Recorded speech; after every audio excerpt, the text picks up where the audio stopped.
I've believed in federal recognition for Native Hawaiians my entire adult life, going back to my very earliest political years with U.S. Senator Spark Matsunaga in Washington, D.C., when we worked on versions of the earliest federal recognition for Native Hawaiian bills.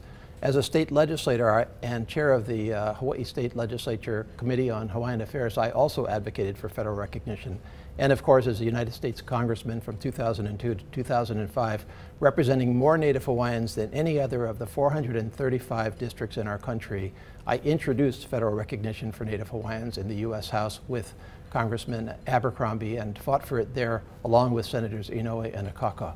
We need to, of course, first reintroduce the federal recognition bill. Second, educate our fellow members of Congress who simply don't understand Hawaii. And third, work on administrative recognition and support the Native Hawaiian Rural Commission.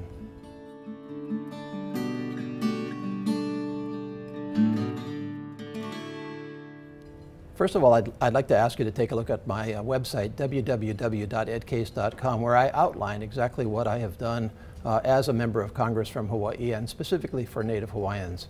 One of the best examples I can give you is not a particularly, one that I got particularly a lot of publicity for, but I think really worked.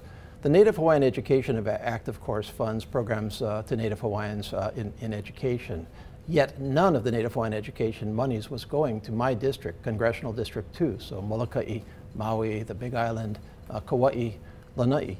And we went out there with the federal government and took the Native Hawaiian Education Act to the communities themselves to educate them as to exactly what was available for Native Hawaiians, and then followed with them through the grant process to make sure that they applied, fought for those applications and those grant awards, and I'm happy to say that many were in fact funded.